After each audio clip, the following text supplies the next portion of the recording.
Students आज आम आलोचना करवा +3 6 semester history honours ethics and values unit 1 रे थिबा पारिभाषिक नैतिकता। 1 नंबर प्रश्न देख पारिभाषिक मूल्य कहले कौन बुझ जड़ खनिज पदार्थ जीव समूह जहाँ प्राकृतिक पर्याय वरण अवस्था को गठन करे ताहा जीवन रूप को समर्थन करता है पारिभाषिक मूल्य कहुए। पारिभाषिक मूल्य क्या कहुए जड़ खनिज पदार्थ जीव समूह जहाँ प्राकृतिक पर्यावरण अवस्था को गठन कर जीवन रूप को समर्थन करता पारिभाषिक मूल्य कहुए। 2 नंबर प्रश्न देख 4 प्रकार परिवेश कौन। प्रथम हूँ जीवजगत परिवेश जनसंख्या परिवेश संप्रदाय परिवेश और पर्यावरण परिवेश यह हूँ 4 प्रकार परिवेश। 3 नंबर प्रश्न देख परिवेशर मुख्य धारणा गुड़िक कौन। जैवमंडल जीव जनसंख्या और संप्रदाय हूँ परिवेशर मुख्य धारणा। 4 नंबर प्रश्न देख परिवेशर महत्व कौन। परिवेश जल वायु को शुद्धिकरण करने सह जैव विविधता बजाय रखा निमंते गुरुत्वपूर्ण मने होता है। 5 नंबर प्रश्न देख परिवेश विज्ञान शब्द कहारी द्वारा उत्पत्ति घटी 1866 मसीह जर्मनी जैव जीव विज्ञानी एर्नस्ट हैकर द्वारा परिवेश विज्ञान शब्दटी उत्पत्ति घटी केते मसीह परिवेश विज्ञान शब्दटी उत्पत्ति होता 1866 मसीह किए कहते जर्मनी जीव विज्ञानी एर्नस्ट हैकर द्वारा परिवेश विज्ञान शब्दटी उत्पत्ति घटी। देखा 13 नंबर प्रश्न मौलिक पारिभाषिक मूल्य कौन। बंचार मौलिक आवश्यकता जमती कि खाद्य जल बासस्थल पोशाक सह सामाजिक राजनैतिक और अर्थनैतिक प्राथमिक मूल्य गुड़िक पारिभाषिक मूल्य अटंती। 14 नंबर प्रश्न हूँ परिवेश मूल्यर एक उदाहरण कौन। एक परिवेश मूल्य प्रणाली हूँ एक प्रणाली जो यार शिक्षा सांस्कृतिक धार्मिक तथ्य गणमाध्यम एवं फलाफल निष्पत्ति दृष्टिकोण कार्यर पाठ्यक्रम गुड़िक प्रक्रियाकरण द्वारा निर्णय कर परिवेश मूल्यर एक उदाहरण गुड़िक अटंती। 15 नंबर प्रश्न देख परिवेश मूल्य कौन। विस्तृत परिवेश मूल्य निर्धारण विभिन्न प्रकार कौशल जहाँ परिवेश प्रभाव सह जड़ित थाए परिवेश मूल्य कहुए।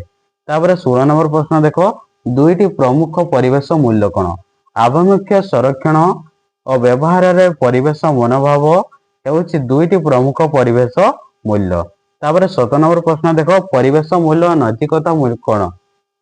उत्तर हो परिवेश नैतिकता हूँ प्रयोजित दर्शन एक शाखा जहाँ परिवेश मूल्यबोधर धारणा मूल्यकथा तथा जैविक विविधता और परिवेश प्रणाली सुरक्षा तथा बचाइबा सामाजिक मनोभाव कार्य और नीति संबंधी प्रसंग गुड़िकर अध्ययन करिथाय। 18 नंबर प्रश्न देख परिवेश मूल्यर सामरिक मान्यता कौन। परिवेश मूल्यर सामरिक मान्यता हूँ 7686 अटे। परिवेश मूल्य सामग्रिक मान्यता के 7686।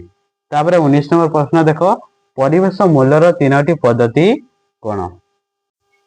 तार उत्तर हूँ परिवेश मूल्यर 3टी पद्धति हूँ प्रतिक्रिया पद्धति आकस्मिक पद्धति सुखात्मक मूल्य निर्धारण पद्धति।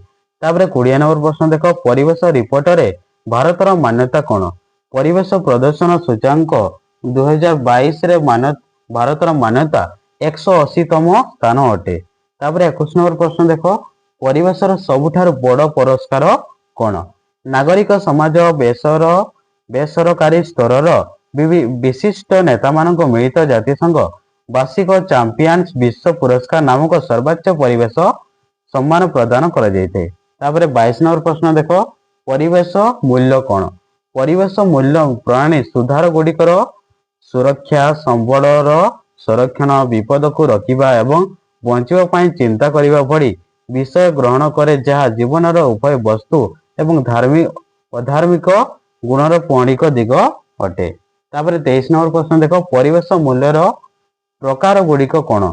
प्रतिषेधक खर्च पद्धति स्थिर सरोगेट बजार पद्धति भ्रमण मूल्य पद्धति संपत्ति मूल्य पद्धति सुजोग मूल्य पद्धति वेतन भिन्नक्षम पद्धति आदि परिवेश मूल्यर विभिन्न प्रकार अटे। तापर 24 नंबर प्रश्न देख परिवेश मूल्य प्राणी प्रकार गुड़िक कौन। तीनोटी परिवेश मूल्य प्राणी होची प्रादैगिकी केंद्रवाद मानव केंद्रवाद पर्यावरण केंद्रवाद।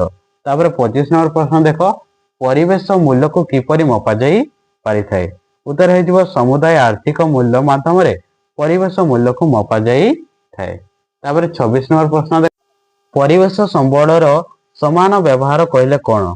प्राकृतिक संपद को किसी मुष्टिमेय व्यक्ति हस्तर केन्द्रीभूत हेबाकु न देई समाजर समस्त वर्ग मध्य यथार्थ भाव में समबंटन कराजिबाकु परिवेश संबळर सम व्यवहार कहुए। तापर 27 नंबर प्रश्न देख प्राकृतिक संपदर 5टी गुरुत्वता कौन। खाद्य पोशाक बासस्थान इंधन औषध होउछि प्राकृतिक संपदर 5टी गुरुत्वता। तापर 28 नंबर प्रश्न देख समान व्यवहार नीति कौन।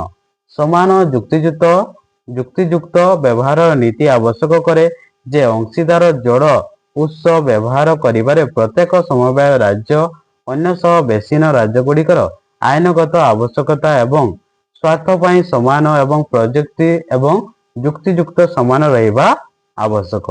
तापर 29 नंबर प्रश्न होची 5 प्रकार परिवेश संबल कौन। भूतल संबल मृत्तिका संबल जैव संबल जल संबल और खनिज संबल एगुड़िक होची 5 प्रकार परिवेश संबल। तापर 30 नंबर प्रश्न देख प्राकृतिक संपद गुड़िक किपरि संरक्षण करा जायते।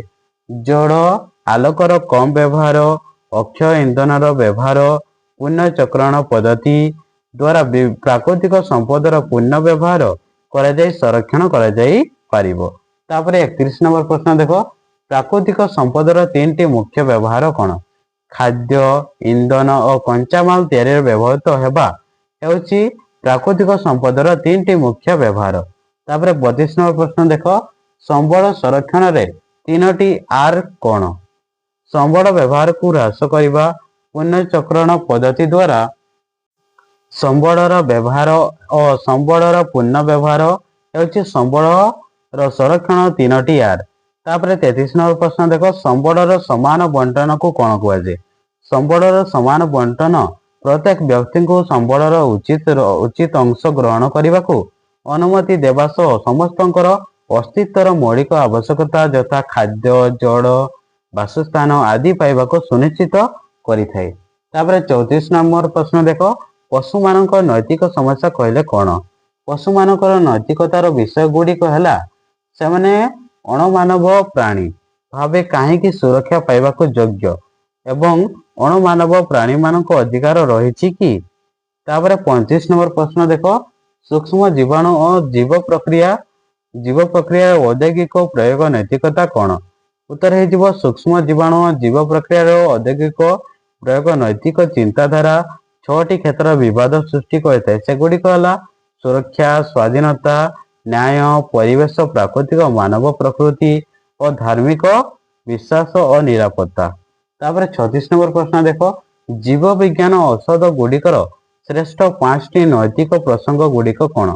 उत्तर है जीव विज्ञान औषध गुड़िकर श्रेष्ठ 5टी नैतिक प्रसंग गुड़िक है क्लिनिकाल परीक्षण रे मानव विषय गुड़िकर सुरक्षा सुलभता गोपनीयता स्टेम सेल अनुसंधान जैव आतंकवाद विरोध में सुरक्षा। तापर 37 नंबर प्रश्न देख पशु नैतिकता कहले कौन। पशु मानकर नैतिकता कहले पशु मानक खाद्य रूपे व्यवहार न करिबा शिकार न करिबा सेमानक बासस्थान बंचिबा को देबा प्रजनन हेबा न हेबा आदि सुजोग सृष्टि को बुझाई थे। तापर 38 नंबर प्रश्न देख पशु माने कहीं जैविक हो पारिबे नाही। उत्तर है जेहेतु पशु मानकर सामर्थ्य और इच्छा तथा अंतर्निहित मूल्यर अभाव रही है तेणु से नैतिक हो पारिबे नाही। यह थिला तुम मानकर +3 6 सेमिस्टर इथिक्स एंड वैल्यूज रो 1 मार्किया प्रश्न गुड़िकर 1 मार्किया प्रश्न गुड़िक है। यह परीक्षा पढ़ार बहुत संभावना रही है तेणुक भल भाव में देखी ने। जदि वर्तमान पर्यंत आम चैनल को सब्सक्राइब करना ताले वर्तमान कर दियंतु। वीडियोटी संपूर्ण भाव में देखि अशेष अशेष धन्यवाद। से पर्यंत जय जगन्नाथ।